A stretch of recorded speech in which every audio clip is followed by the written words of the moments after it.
अस्सलाम वालेकुम, मैं हूं शाहजेब खानजादा। अब से 5 दिन बाद नून लीग के कायद नवाज शरीफ की वतन वापसी है। नून लीग नवाज शरीफ के इस्तकबाल और अगले इलेक्शन की तैयारियों में मसरूफ है, मगर जैसे जैसे अगले इंतखाबात का वक्त करीब आता जा रहा है, तहरीक इंसाफ के रहनुमाओं की तरफ से पार्टी छोड़ने का सिलसिला भी तेज होता जा रहा है।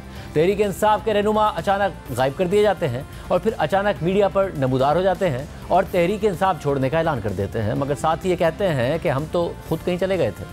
उस्मान डार और सदाकत अली अब्बासी के बाद तहरीक इंसाफ की तर्जुमानी करने वाले और इमरान खान के दस्तेराज समझे जाने वाले फारूक हबीब 27 सितंबर को गवादर से लापता होने के बाद आज अचानक लाहौर में इस्तेकाम पाकिस्तान पार्टी के दफ्तर में मंजर आम पर आए और उन्होंने जहांगीर तरीन के तर्जुमान ओन चौधरी के बराबर में बैठकर प्रेस कॉन्फ्रेंस की। पीटीआई छोड़ने वाले तमाम रहनुमाओं की तरह फारूक हबीब ने भी अपनी प्रेस कॉन्फ्रेंस में तहरीक इंसाफ को छोड़ने का ऐलान किया। दीगर सियासी रहनुमाओं की तरह फारूक हबीब ने भी इमरान खान को 9 मई के वाक़यात का जिम्मेदार करार दिया, मगर दीगर अहम सियासी रहनुमाओं के बरक्स फारूक हबीब ने आज इमरान खान पर एक लंबी चार्जशीट जारी की है। उनके कंडक्ट पर संगीन सवालात उठाए हैं, उनके खिलाफ तमाम केसेस को जवाब फराहम किया है, उन पर झूठे बयानिया बनाने का इल्ज़ाम आयद किया है और वाज़े किया है कि उन्हें किसी ने लापता नहीं किया, बल्कि वो खुद अपनी मर्जी से मंजर-ए-आम से गायब हो गए थे। फारूक हबीब ने अपनी प्रेस कॉन्फ्रेंस में 9 मई के वाक़े को तारीख का सियाह बाब करार देते हुए इमरान खान को इसका जिम्मेदार करार दे दिया। 3 हफ्तों से मैंने अपना राब्ता जो है वो अपनी फैमिली के साथ भी मुनक़ता किया हुआ था। 9 मई का जो एक वाक़या पेश आया, जो अफसोसनाक वाक़या था, उस वाक़े के बाद हम सब अपने अपने घरों से दूर थे। हम कानून का जो है वो सामना नहीं कर रहे। बाज़ औक़ात जज्बात में आप इतना आगे चले जाते हैं कि आप जो है वो हकीकत से बहुत दूर चले जाते। तो मैंने ये अपना एक टाइम टेकअप किया ताकि मैं अपना एक फैसला कर सकूँ। 9 मई का जो वाक़या, इस पर आपने मुसलसल लोगों की ज़हन साजी की, तैयार किया। उससे पहले कितने मुज़ाहरे आपके कोर कमांडर हाउस के बाहर होते रहे, लेकिन उस दिन चंद लोगों को क्या खास हदायत थी जिनका हमें नहीं पता था। जो कुछ उस दिन हुआ, जिस तरीके से हुआ, ये इंतहाई अफसोसनाक था, ये इंतहाई कंडेमनेबल था और ये पाकिस्तान की तारीख के अंदर एक स्याह वाक़े के तौर के ऊपर जो है इसको याद रखा जाएगा। जो हम सब चैन से सोते हैं वो अफवाज पाकिस्तान की वजह से। बदकिस्मती से खान साहब जो है वो वायलेंस को प्रमोट करते रहे। मैंने उस इमरान खान को ज्वाइन नहीं किया था। और फारूक हबीब दावा कर रहे हैं कि इमरान खान तशद्दुद को बढ़ावा दे रहे थे और वो फ़ौज ही है जिसकी वजह से अवाम चैन से सोती है। लेकिन 9 मई के वाक़े के कुछ दिन बाद फारूक हबीब ने उसी फ़ौज की तनसीबात पर होने वाले हमलों को साजिश का रंग दिया और सवालात उठाए कि लोग कैंट में कैसे दाखिल हो गए, लगाई जाने वाली आग क्यों नहीं बुझाई गई, तनसीबात को क्यों जलने दिया गया, कानून नाफिज करने वाले अफसरान कहाँ थे। इसके अलावा आज फारूक हबीब ने दावा किया कि तहरीक अदम एतमाद की कामयाबी के बाद इमरान खान ने अवाम को तशद्दुद का पैगाम दिया। अहम बात यह है कि जब 14 मार्च 2023 को पंजाब पुलिस इमरान खान को ज़मान पाक में गिरफ्तार करने आई थी तो उस वक्त तहरीक इंसाफ ने सख्त मज़ाहमत की थी। उस वाक़े का हवाला देते हुए फारूक हबीब ने दावा किया कि इमरान खान गिरफ्तार होना ही नहीं चाहते थे। अंदर से वो कहते थे कि मैं बैग तैयार करके बैठा हूँ, लेकिन कारकुनों को पैगाम देते थे कि गिरफ्तारी की मज़ाहमत करनी है। उन्होंने इमरान खान की लीडरशिप पर भी सवाल उठाए।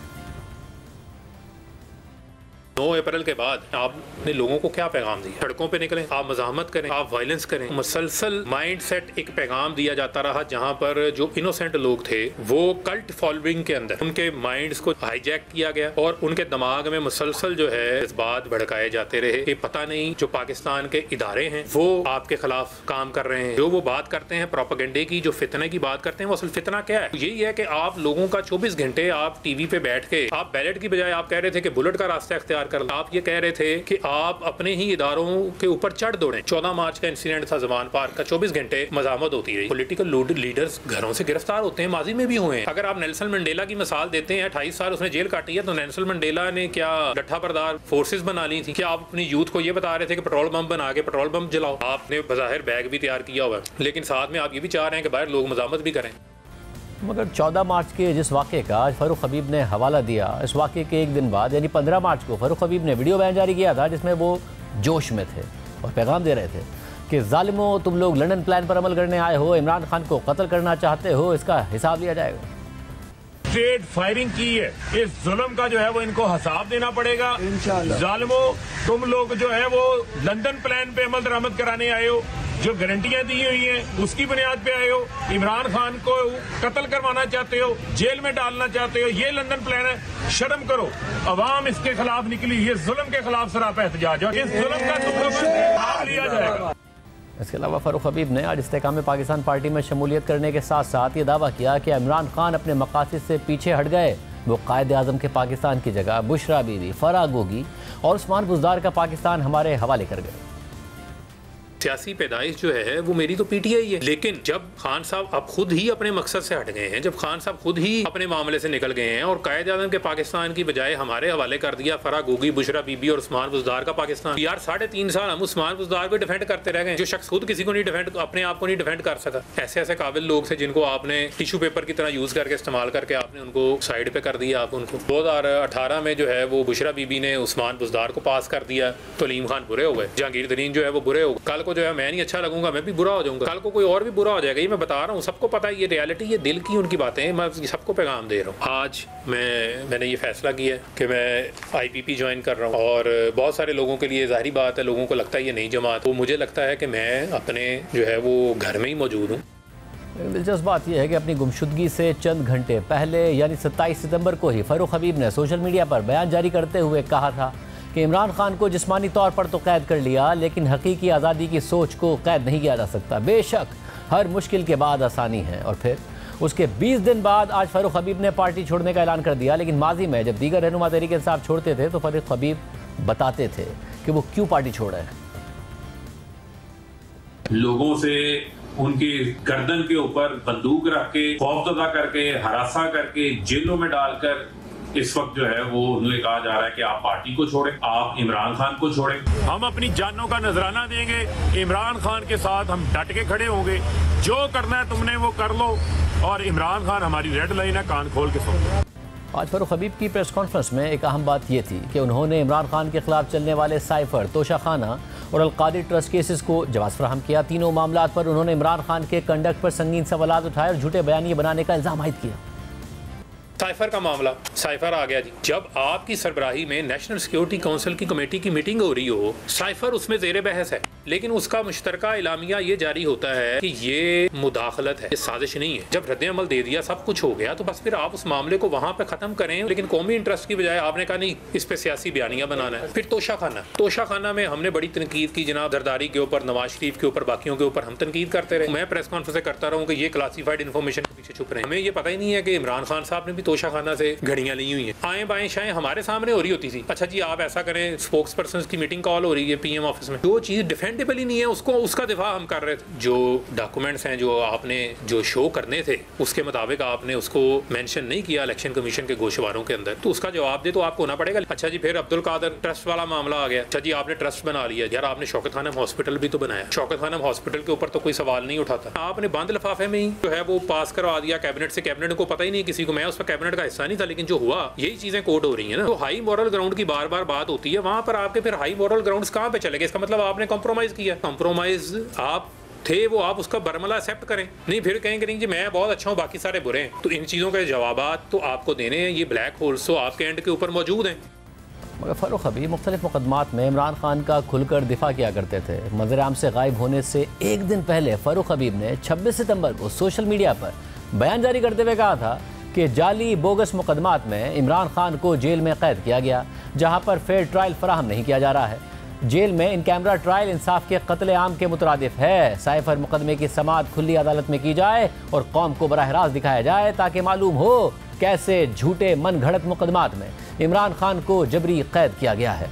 और आज फ़ारूक हबीब तस्लीम कर रहे हैं कि साइफर के मामले में इमरान खान ने एक झूठा बयानिया बनाया और रियासती मफादात के सामने अपने सियासी मफादात को तरजीह दी। मगर तहरीक इंसाफ की आज कोर कमेटी का इजलास हुआ, उसके बाद जो एलामिया आया है उसमें कहा गया है कि इजलास में तहरीक इंसाफ मगरबी पंजाब के सदर फ़ारूक हबीब की 3 हफ्तों पर मुहीत जबरी गुमशुदगी के बाद प्रेस कॉन्फ्रेंस का भी जायजा लिया गया। फ़ारूक हबीब की बाजियाबी खुश आइंद है। उनकी प्रेस कॉन्फ्रेंस तहरीक इंसाफ को सियासत से बेदखल करने के उसी मावरा आईन व कानून सिलसिले का हिस्सा है जो पिछले 17 माह से जारी है। चेहरे और अंदाज बदल कर वही घिसा पिटा स्क्रिप्ट दोहराने से कौम को गुमराह करना मुमकिन है, ना सच में झूठ की आमेजिश मुमकिन हो पाएगी। ये तहरीक इंसाफ की कोर कमेटी का रिस्पॉन्स है, एलामिया है। फ़ारूक हबीब की आज की प्रेस कॉन्फ्रेंस के बाद ये मामलात और सूरत हाल किस तरफ जा रही है, सीनियर साहब तज़कियाकार आमिर मीर साहब हमारे साथ मौजूद हैं। आमिर मीर साहब बहुत शुक्रिया हमें ज्वाइन करने के लिए। आमिर मीर साहब ज़ाहिर मुतअद्दिद रहनुमा हैं पाकिस्तान तहरीक इंसाफ के, किसी को उठाया गया, किसी को गिरफ्तार किया गया, किसी ने पार्टी छोड़ी, मगर अली मोहम्मद ख़ान, शहरयार आफरीदी जैसे लोग हैं जिन्होंने पार्टी नहीं भी छोड़ी। जिन्होंने छोड़ी ज़ाहिर उन्होंने 9 मई के वाक़यात पर तनकीद की, डिसोन किया, इमरान खान साहब पर भी तनकीद की। फ़ारूक हबीब साहब भी 27 सितंबर को अचानक गवादर से खबर आती है कि वो गायब हो गए हैं। आज मीडिया के कैमरों के सामने आते हैं। देरीना साथियों में से पहले साथी हैं जो सिर्फ 9 मई के वाक़े पे नहीं बल्कि तोशा खाना, साइफर, अलकादी ट्रस्ट, 9 मई के वाक़यात, उस्मान बुज़दार, बुशरा बीबी, फरा गोगी, सब पर चार्जशीट कर रहे थे इमरान खान साहब को। ये क्या वजह समझ में आती है? दीगर रहनुमा इस हद तक नहीं गए हैं। ज़ाहिर है जो डिसअपीयरेंस के वाक़यात हों या फिर गिरफ्तारी के वाक़यात हों, उनका तो सामना है तहरीक इंसाफ को। देखें, आपको याद होगा कि कुछ दिन पहले जो है वो पेमरा ने एक ऐलान किया था कि फ़ारूक हबीब, हमाद अज़हर, अली नवाज़ अवान समेत 11 अफराद जो हैं उनकी मीडिया कवरेज पर पाबंदी लगा दी गई है क्योंकि ये इश्तिहारी हैं, इनको इश्तिहारी करार दिया गया था। तो आज उनमें से एक इश्तिहारी जो है उसने एक प्रेस कॉन्फ्रेंस की और वो चार्जशीट बयान की जिसका आपने अपने सवाल में भी जिक्र किया है। तो मैं ये समझता हूँ कि क्योंकि इन पे जो मुकदमात हैं उनकी नौयत बड़ी संगीन थी और जब ये अंडरग्राउंड थे तो इन्होंने जो बयानात दिए, जो इन्होंने वीडियो स्टेटमेंट्स जारी की, जो ट्वीट्स करते रहे, उसमें ये इमरान खान को अपनी रेड लाइन करार दे रहे थे, लेकिन ये खुद रेड लाइन क्रॉस कर गए। काफ़ी दफ़ा इन्होंने रेड लाइन क्रॉस की। तो ज़ाहिर बात है अब जो आदमी रेड लाइन क्रॉस करता है और फिर पकड़ा जाए तो उसके बाद फिर उसके ख़िलाफ़ इंतहाई संगीन नौयत के मुकदमात बनते हैं। तो ये शायद कोशिश ये कर रहे थे कि वो जो मुकदमात हैं उनकी संगीन नौयत को कम करने के लिए इमरान खान पे संगीन किस्म के इल्ज़ामात लगा दिए जाएँ तो ज़्यादा मुनासिब होगा। तो यही काम किया है इन्होंने। इनके मुकाबले पे उस्मान डार और सदाकत अब्बासी साहब पे इतने ज़्यादा संगीन मुकदमात हैं नहीं हैं। और दूसरी बात यह है कि एक फ़र्क है कि उस्मान डार ने और सदाकत अब्बासी ने तो सियासत छोड़ने का ऐलान कर दिया, इन्होंने सियासत नहीं छोड़ी, इन्होंने इस्तेकाम पाकिस्तान पार्टी में शमूलियत इख्तियार किया है। तो अब उस पार्टी में इनका एक मुस्तकबिल भी बनाना है इन्होंने, तो उस पार्टी में तो उसी का मुस्तकबिल रोशन होगा जो कि इमरान खान पर ज़्यादा सख्त और ताबड़तोड़ हमले करेगा। तो मेरा ख्याल है कि फ़ारूक हबीब साहब जो है ना अपना जो सियासी मुस्तकबिल है उसको सिक्योर करने के लिए और उसमें मज़ीद रोशनी भरने के लिए वो इमरान खान पे इल्ज़ामात लगा रहे थे। और जो उन्होंने इल्ज़ामात लगाए हैं उसमें कोई नया इल्ज़ाम तो है नहीं है, वो सारे इल्ज़ामात जो हैं वो पहले से आपको पता है। फ़र्क सिर्फ इतना है कि माजी में फ़ारूक हबीब साहब जो हैं वो इन इल्ज़ामात को गलत करार देते थे और वो ये कहते थे कि पाकिस्तानी अवाम जो हैं उन्होंने सियासी वफादारियाँ तब्दील करने वाले फसली बटेरों और लोटों को मुस्तरद कर दिया है। जो इमरान खान का साथ छोड़ेगा उसका सियासी मुस्तकबिल तारीख हो जाएगा। लेकिन अब वो ये कह रहे हैं कि इमरान खान जो है वो रियासत के ख़िलाफ़ साजिशों में मुलव्वस थे, उन्होंने हमें टिशू पेपर की तरह इस्तेमाल किया और हम उनकी पार्टी इसलिए छोड़ रहे हैं कि उन्होंने पार्टी की नज़रियाती बुनियादों को खैरबाद कह दिया था। तो बस इतना सा फ़र्क है, पहले वो किसी और को फसली बटेरा कह रहे थे, अब वो खुद बन गए हैं, इतना सा फ़र्क है। और हमीद साहब ये मैसेजिंग है क्या? क्योंकि इलेक्शन ज़ाहिर है करीब आ रहे हैं, अगर जनवरी में इलेक्शनों को होना है इलेक्शन कमीशन के मुताबिक जनवरी के आखिर में, तो क्या पैगाम क्लियर है कि या तो तहरीक इंसाफ छोड़नी पड़ेगी या किसी और पार्टी में जाना पड़ेगा? जो रूपोश हैं क्या वो अपने कागजात नामजदगी जमा कराकर इलेक्शन लड़ पाएंगे? जो नहीं हैं, छोड़ दिए गए हैं, क्या वो लड़ पाएंगे? क्या कैंपेन चला पाएंगे? ये हो पाएगा जिस तरह हालात वाक़या जा रहे हैं तहरीक इंसाफ के लिए? देखें, जो फ़ारूक हबीब साहब का मामला है ना, ये एक मिसाल बनेगी कि वो लोग जो अंडरग्राउंड थे, जिन पे संगीन मुकदमात थे, अगर वो फ़ारूक हबीब साहब की तरह इस्तेकाम पाकिस्तान पार्टी को ज्वाइन कर लें या परवेज़ खटक साहब की पार्टी को ज्वाइन कर ले, तो ना सिर्फ ये कि अगले इलेक्शन में उनको हिस्सा लेने का मौका मिलेगा, बल्कि हो सकता है कि वो जीत भी जाएँ। तो सोचने की बात यह है कि फ़ारूक हबीब साहब जो हैं वो मुस्लिम लीग नून में तो नहीं गए और ना ही किसी और बड़ी पॉलिटिकल पार्टी में गए हैं, वो इस्तेकाम पाकिस्तान पार्टी में गए हैं।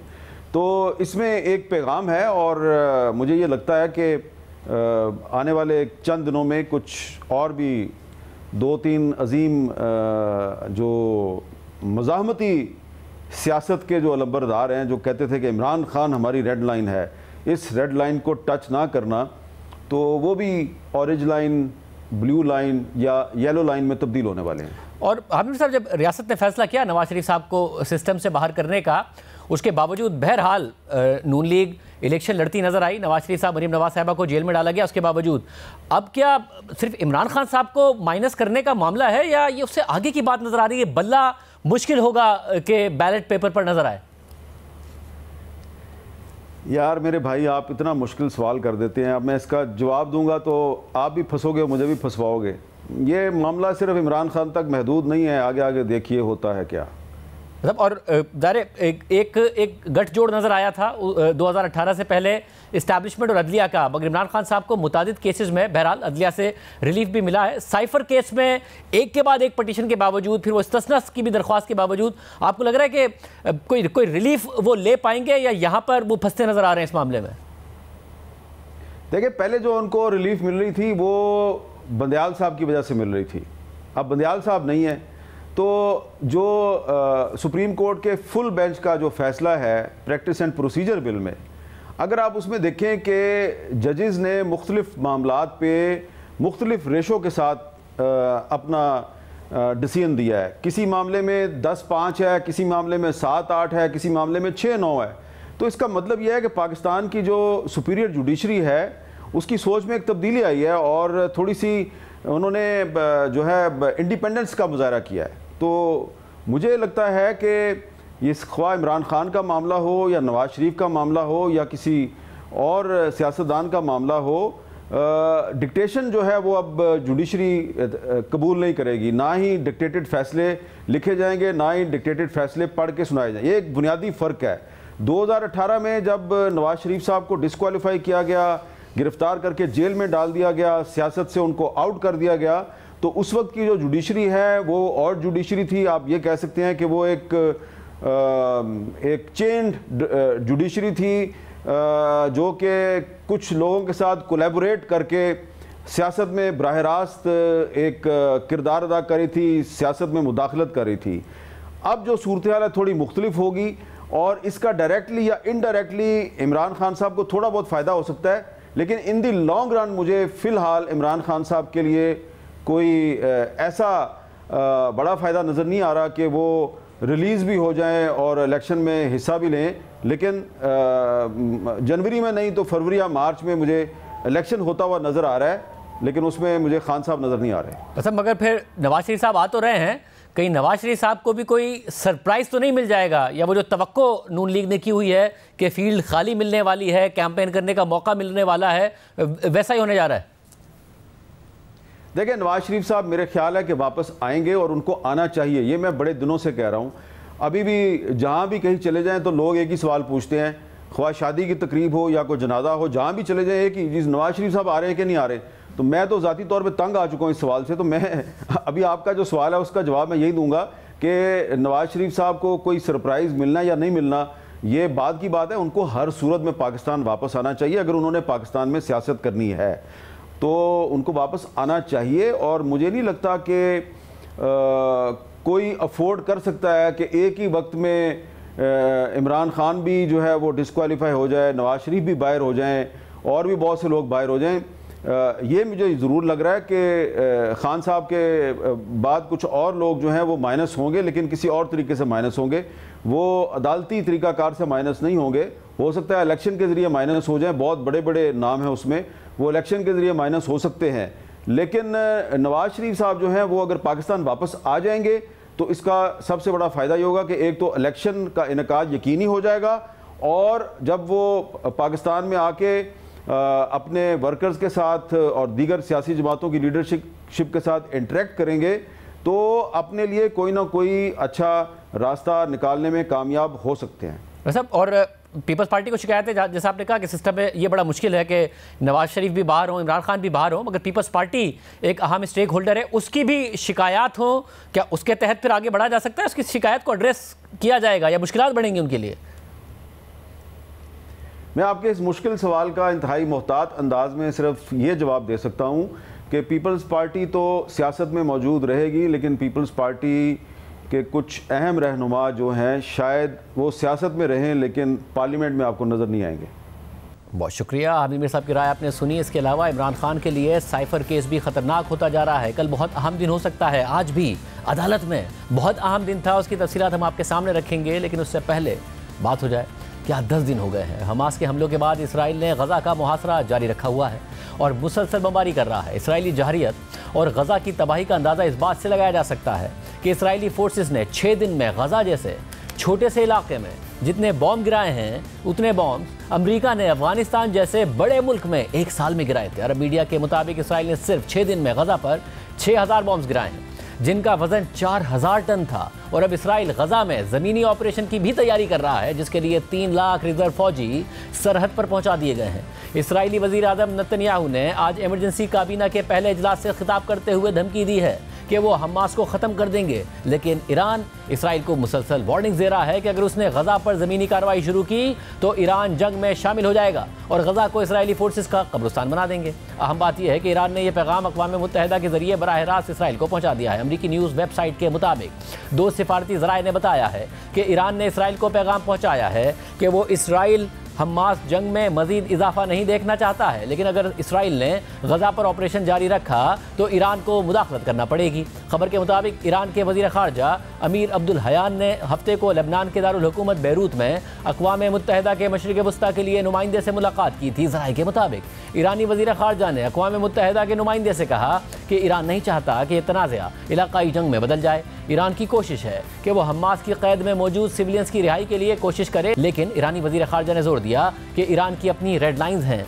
अगर इसराइल का मिलिट्री ऑपरेशन जारी रहता है और ख़ास तौर पर गज़ा में ज़मीनी ऑपरेशन शुरू होता है तो ईरान को इसका रद्द-ए-अमल देना पड़ेगा। ज़राए के मुताबिक अक़वाम मुत्तहिदा के नुमाइंदे ने ईरान का पैगाम इसराइली हुकाम को पहुँचा दिया है और ख़बर के मुताबिक इसराइली वज़ीर आज़म के दफ्तर ने इस पर मौक़िफ़ देने से इनकार कर दिया, जबकि ईरानी वज़ारत ख़ारजा ने भी कोई फ़ौरी जवाब नहीं दिया। इसके अलावा ईरानी वज़ीर ख़ारजा ने अल जज़ीरा से बात करते हुए कहा है कि अगर इसराइल गज़ा में दाखिल होने का फ़ैसला करता है तो मज़ाहिमती लीडर्स काबिज़ फ़ौजियों के लिए गज़ा को कब्रिस्तान में तब्दील कर देंगे। ये वो पैगाम और धमकी है जो ईरान की तरफ से इसराइल को गज़ा पर ज़मीनी कार्रवाई की सूरत में पहुँचाया गया है और इसके नताइज से खबरदार किया गया है। मगर अब तक इसराइल अपने अज़ाइम पर कायम है और बज़ाहिर वो गज़ा पर दोबारा कब्ज़ा करना चाहता है, लेकिन अमेरिका ने भी गज़ा पर कब्ज़े की मुखालफत कर दी है। अमरीकी सदर जो बाइडेन ने कहा है कि गज़ा पर इसराइल का दोबारा कब्ज़ा बड़ी गलती होगी, हमास का वजूद ही मिटाना होगा। और दूसरी तरफ अमेरिका खुलकर इसराइल के साथ खड़ा है और उसकी अस्करी और माली इमदाद भी कर रहा है। अमेरिका ने अपना एक और बहरी बेड़ा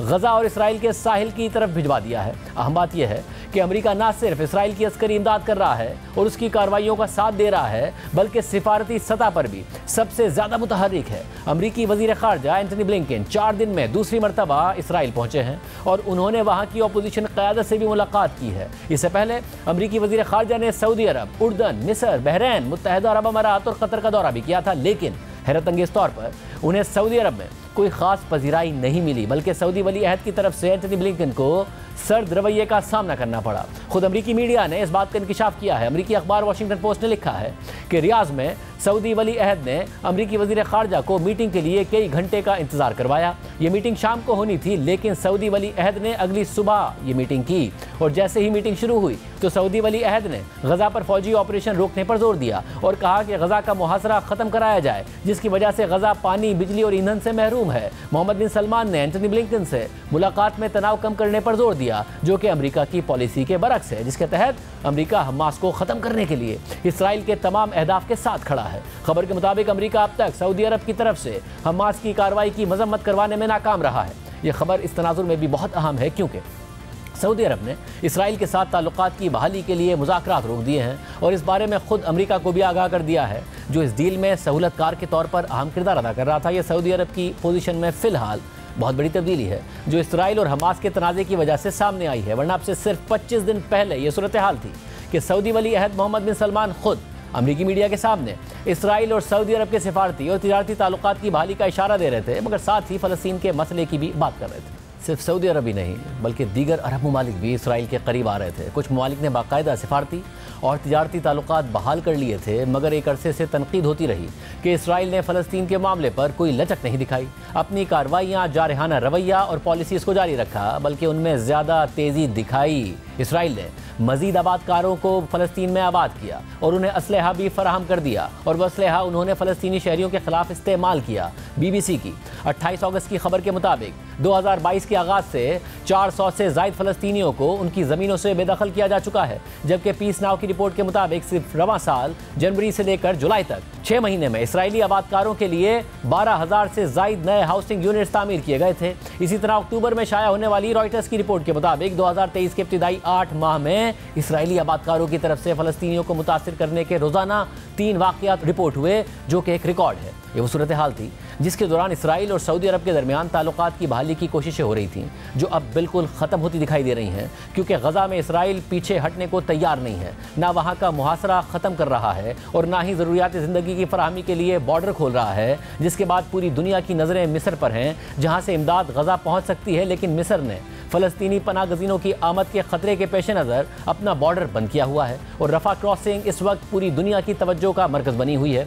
इसके एक तरफ फ़लस्तीनी और वो गैर मुल्की हैं जो फौरी तौर पर गज़ा से निकलना चाहते हैं, जबकि सरहद के दूसरी तरफ मिस्र में ग़िज़ाई और तिब्बी इमदाद के ट्रक खड़े हैं जो अंदर आने के लिए बॉर्डर खुलने का इंतज़ार कर रहे हैं। मगर मिस्री हुकूमत ने अभी तक ये क्रॉसिंग नहीं खोली है। हालांकि गुज़िश्ता रोज़ अमरीकी वज़ीर ख़ारजा एंटनी ब्लिंकन ने मिस्री सदर से मुलाकात की थी और मुतालबा किया था कि रफ़ा क्रॉसिंग को खोला जाए ताकि गज़ा में मौजूद अमरीकियों समेत गैर मुल्कियों को निकलने का मौका मिल सके, जिसके बाद तवक्को की जा रही थी कि आज मिस्र ये सरहद खोल देगा, मगर ऐसा नहीं हुआ। जियो न्यूज़ के मुताबिक मिस्र ने अमरीकियों को रफ़ा बॉर्डर के जरिए गज़ा से निकालने के लिए गज़ा में इमदाद भिजवाने की इजाज़त देने की शर्त रखी है, जबकि इसराइली फोर्सेज ने शुमाली गज़ा के 11 लाख अफराद को अल्टीमेटम दिया हुआ है कि वो शुमाली गज़ा छोड़कर जनूबी गज़ा की तरफ चले जाएं।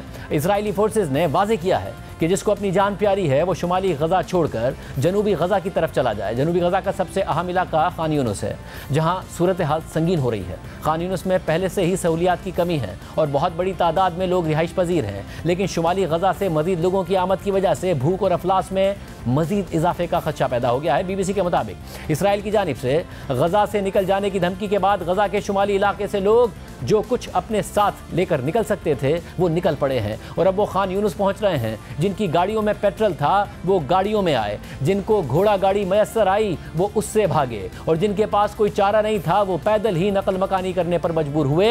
और ये नज़र आया कि खान यूनुस का शहर बड़ी तादाद में इंसानों के हुजूम को संभालने के लिए बिल्कुल भी तैयार नहीं है। गज़ा के लोगों का बड़ा अवामी सैलाब खान यूनुस पहुंच रहा है। यहाँ पहुंचने वालों में से बहुत से लोगों के घर तो पहले ही बमबारी में तबाह हो चुके हैं और वो अपने घरों से बेदखल हो चुके हैं। उनका सब कुछ ख़त्म हो गया है, सब के सब खौफजदा हैं। कोई नहीं जानता कि आगे क्या होगा, लेकिन फिर भी वो यहाँ जमा हो रहे हैं। ये शहर जो कि आमतौर पर 4 लाख लोगों का घर रहा है, वो रातों रात 10 लाख से ज़्यादा लोगों का ठिकाना बन गया है। खान यूनुस के कलील वसाइल तेज़ी से ख़त्म हो रहे हैं। यूँ गज़ा में इंसानी बहरान हर गुजरते लम्हे के साथ संगीन होता जा रहा है। गज़ा में ना पानी है, ना खुराक है, ना बिजली है और ना लाखों अफराद के पास सर छुपाने के लिए छत बाकी रही है।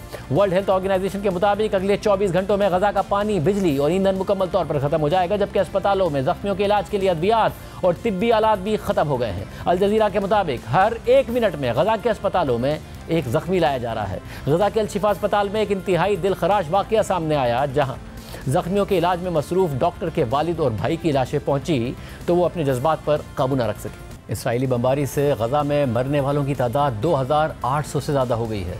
10,800 से ज़ायद ज़ख्मी हैं। मरने वालों में 64% बच्चे और ख़वातीन हैं। इसराइली बमबारी से डॉक्टर्स, नर्सेस और पैरामेडिक्स समेत अस्पतालों में काम करने वाले 37 अफराद भी मारे जा चुके हैं। 4 अस्पताल बमबारी में बंद हो चुके हैं और इसराइल ने 21 अस्पताल खाली कराने का हुक्म दे दिया है। इसके अलावा 10 लाख अफराद बेघर हो चुके हैं। 1000 अफराद के बारे में खदशा है कि उनकी लाशें तबाहशुदा इमारतों के मलबे तले दबी हुई हैं। अल जज़ीरा ने इस हवाले से तफसीलात दिखाई। CNN ने भी गज़ा के अवाम की सूरत हाल सामने रखी। दूसरी तरफ यरूशलेम में अब से कुछ देर पहले इसराइल ने जंगी सायरन बजाए हैं, जिस पर हमास ने दावा किया है कि उसने इसराइल की तरफ रॉकेट्स फायर किए हैं। इसके अलावा इसराइल का कहना है कि हमास के पास मौजूद यरगमालियों की तादाद 199 हो गई है। प्राइम ब्रेक शामिल करते हैं, उसके बाद जिक्र होगा कल इमरान खान के लिए साइफर केस में क्यों अहम दिन है और आज क्या हुआ है। अहम तफसीलात आपके सामने रखेंगे ब्रेक के बाद। साइफर केस में चेयरमैन तहरीक इंसाफ इमरान खान के खिलाफ कल अहम समाअत होने जा रही है और इमरान खान पर फर्द जुर्म आयद होने का इम्कान है, लेकिन उससे पहले इमरान खान पूरी कोशिश कर रहे हैं कि इस केस में फर्द जुर्म आयद होने से बच जाएं। यहाँ तक कि उन्होंने बतौर वज़ीर आज़म आइन के आर्टिकल 248 के तहत इस्तिस्ना भी मांग लिया है। आज इस पूरे केस को ही खारिज करने, इसमें जमानत लेने और इसकी समाअत जेल में होने के खिलाफ इमरान खान की 3 दरख्वास्तों पर समाअत हुई और इस्लामाबाद हाई कोर्ट ने इमरान खान की दरख्वास्त जमानत पर फैसला महफूज कर लिया है। सबसे पहले बात करते हैं साइफर केस में इमरान खान की जेल में ट्रायल करने के खिलाफ दरख्वास्त की, जिस पर आज chief justice Islamabad high court justice Aamir Farooq ने अपना 12 सितंबर का महफूज फैसला सुना दिया है और फैसले के मुताबिक जेल ट्रायल सिक्योरिटी के मद्देनजर चेयरमैन पीटीआई के हक में है। बज़ाहिर जेल ट्रायल के मामले पर कोई बदनीयती नजर नहीं आई है। खुद इमरान खान अपनी सिक्योरिटी पर मुतादिद बार खदशात का इजहार कर चुके हैं, जबकि आज chief justice Islamabad high court justice Aamir Farooq ने साइफर केस में मुकदमे का इखराज और ट्रायल रोकने की दरख्वास्त पर समाअत की। इमरान खान की जानिब से उनके वकील सरदार लतीफ़ खोसा अदालत में पेश हुए। समाअत के आगाज़ में FIA के प्रोसिक्यूटर ने समाअत कल तक मुलतवी करने की सदा की, जिस पर सरदार लतीफ़ खोसा ने कहा कि मैं दलाइल देने के लिए तैयार हूँ, समाअत मुलतवी करनी है तो ट्रायल पर हुक्म इम्तना भी जारी करें, जिस पर जस्टिस आमिर फारूक ने लतीफ़ खोसा से कहा कि खोसा साहिब आप अपने दलाइल का आगाज़ कर दें, जबकि अदालत ने FIA के प्रोसिक्यूटर को कहा कि आपको जो भी तहरीरी दलाइल देने हैं दे दें। इसके बाद इमरान खान के वकील सरदार लतीफ़ खोसा ने दलाइल का आगाज़ करते हुए कहा कि साबिक वज़ीर आज़म इमरान खान उस वक्त मुल्क के वज़ीर आज़म थे, वज़ीर आज़म को उसका हल्फ ऐसी सूरत हाल में इख्तियार देता है। इस पर जस्टिस आमिर फारूक ने उनसे पूछा कि खोसा साहिब ये बताएं कि क्या पाकिस्तान में अमेरिका की तरह दस्तावेज़ात डिक्लासीफाई करने का कानून मौजूद है, जिस पर लतीफ़ खोसा ने जवाब दिया कि इस साइफर को तो वफाकी काबीना ने डिक्लासीफाई कर दिया था। ये साइफर अमेरिका में पाकिस्तानी सफ़ीर असद मजीद ने दफ्तर खारजा को भिजवाया था। चेयरमैन पीटीआई को 5 अगस्त को तोशाखाना केस में 3 साल कैद की सज़ा हुई, 28 अगस्त को सज़ा मुअत्तल हुई तो पता चला कि 16 अगस्त को ही गिरफ्तारी डाल चुके हैं। पता चला है कि ऑफिशियल सीक्रेट एक्ट की अदालत 16 अगस्त को फिजिकल रिमांड मुस्तरद करती है। ऑफिशियल सीक्रेट एक्ट अदालत ने मेरी गैर मौजूदगी में यह सब किया। 30 अगस्त को जेल ट्रायल हुआ, जुडिशल रिमांड के बाद समाअत थी। भुट्टो साहब को भी मौलवी मुश्ताक की कोर्ट में जंगले में लाकर खड़ा किया गया था, यहाँ इमरान खान को भी जंगले में लेकर आए। इनको डर किस चीज़ का है, क्या खौफ है? वो साबिक वज़ीर आज़म हैं, साबिक वज़ीर आज़म के हुकूक हैं। ये आज़म खान का बयान लेकर आ गए हैं जो 3 हफ्ते लापता रहा। ये कहना कि इमरान खान साइफर ले गए ये मज़े का खेज़ है। इन्होंने हमें कुछ नहीं दिया, अब कह रहे हैं कल चार्ज फ्रेम करना है। आपने देखना है कि पहले भी हमारे साथ हुमायूं दिलावर ने क्या किया। साइफर केस में सेक्शन 5 का इतलाक नहीं होता। मैंने कहा साजिश से निकाला, PDM का मौक़िफ़ था कि अदम एतमाद करके निकाला। साइफर चेयरमैन PTI के पास नहीं, वज़ारत खारजा में मौजूद है। साइफर का कोड मुल्ज़िम ने नहीं बल्कि खुद इस्तग़ासा ने FIR में ज़ाहिर किया। इस पर जस्टिस आमिर फारूक ने कहा कि आपके दलाइल का खुलासा यह है ना कि ऑफिशियल सीक्रेट एक्ट का इतलाक होता है और ना ही सेक्शन 5 का, जिस पर लतीफ़ खोसा ने कहा कि जी बिल्कुल ऑफिशियल सीक्रेट एक्ट और इसकी सेक्शन 5 का इतलाक नहीं होता। अगर मुल्क के खिलाफ कोई साजिश हो तो अवाम को बताना वज़ीर आज़म का काम है। यहाँ इन्होंने बड़ी आसानी से ऐलान कर दिया कि इस केस में सजाए मौत भी हो सकती है। साइफर के अल्फाज का जिक्र ऑफिशियल सीक्रेट एक्ट में नहीं, सिर्फ कोड की बात की गई है। इसके बाद इमरान खान के वकील लतीफ़ खोसा ने तहरीरी दलाइल भी अदालत में जमा करा दिए, जिस पर अदालत ने उनसे कहा कि आपने दलाइल में 3 नकात सामने रखे हैं। पहली बात आप ये कह रहे हैं कि इमरान खान को आर्टिकल 248 का इस्तिस्ना हासिल है। दूसरा पॉइंट आपका यह है कि ऑफिशियल सीक्रेट एक्ट और सेक्शन 5 का इतलाक नहीं होता। तीसरा पॉइंट यह है कि वज़ीर आज़म की जिम्मेदारी थी कि पब्लिक के साथ शेयर करते। इस पर लतीफ़ खोसा ने कहा कि एक पॉइंट यह भी है कि साइफर काबीना मीटिंग में डिक्लासीफाई हो चुका था। साइफर केस बदनीयती की बुनियाद पर बनाया गया। PTI के 10,000 अफराद गिरफ्तार कर लिए गए। चेयरमैन PTI के खिलाफ मुकदमे बनाने की सेंचुरी मुकम्मल की गई। अब भी वर्ल्ड कप हो रहा है। आज भी याद आता है कि कैसे वर्ल्ड कप जीता गया था। अगर मामला अगली समाअत पर रखना है तो ट्रायल कोर्ट की कार्रवाई को स्टे कर दें। पहले भी हमारे साथ ठीक नहीं हुआ। लतीफ़ खोसा के दलाइल मुकम्मल होने के बाद अदालत ने FIA को डिविजनल बेंच से फारिग होने के बाद अपने दलाइल देने का कहा, जबकि इसके बाद इस्लामाबाद हाई कोर्ट में ही चीफ जस्टिस आमिर फारूक की अदालत में साइफर केस में जमानत की दरख्वास्त पर समाअत हुई। आज की समाअत का आगाज़ FIA के स्पेशल प्रोसिक्यूटर राजा रिजवान अब्बासी ने अपने दलाइल से किया और कहा कि काबिल दस्त अंदाजी जुर्म पर FIR का इंदराज बनता है। वफाकी हुकूमत ने सेक्रेटरी दाखिला को कंप्लेंट दाखिल करने की मंजूरी दी। ऑफिशियल सीक्रेट एक्ट के तहत दर्ज मुकदमे में 10 साल से कम सजा वाली दफ़ा में जमानत हो सकती है। 10 साल से ज़्यादा सजा वाली सेक्शन लगी हो तो वो नाकाबिल ज़मानत है। इसके बाद स्पेशल प्रोसिक्यूटर राजा रिजवान अब्बासी ने मुकदमे के अखराज की दरख्वास्त पर दलाइल देते हुए कहा कि पटिशनर के वकील ने ऑफिशियल सीक्रेट एक्ट की सेक्शन 5 की दुरुस्त तारीफ या तशरीह नहीं की। चेयरमैन PTI ने साइफर की मालूमात पब्लिक तक पहुंचाई जिसके वो मजाज नहीं थे। इस पर जस्टिस आमिर फारूक ने कहा कि साइफर आने के रूल्स एंड प्रैक्टिस होंगे, कुछ SOPs बनाए होंगे, जिस पर राजा रिजवान अब्बासी ने कहा कि साइफर की 2 कैटेगरीज होती हैं जिनमें से एक की कम्युनिकेशन की जा सकती है मगर दूसरी कैटेगरी की नहीं। ये साइफर दूसरी कैटेगरी का सीक्रेट डॉक्यूमेंट था जिसकी मालूमात पब्लिक नहीं की जा सकती थी। मुकदमा इखराज की दरख्वास्त में में खोसा साहब ने तस्लीम किया है, लेकिन उनका कहना है कि जुर्म नहीं बनता। साइफर कोडेड क्यों होता है? इसलिए ताकि वो किसी और के हाथ न लग सके। डी कोडेड साइफर को पब्लिक कर दिया गया। कोड्स 3 माह बाद तब्दील होते हैं। इस जुर्म की सजा 14 साल कैद या सजाए मौत बनती है। सीक्रेट डॉक्यूमेंट पब्लिक करने पर बतौर वजीर आजम आइन के आर्टिकल 248 के तहत इस्तिस्ना हासिल नहीं है। दलाइल जारी रखते हुए स्पेशल प्रोसिक्यूटर रिजवान अब्बासी ने कहा कि मैं साइफर की चेन ऑफ कस्टडी बता देता हूं।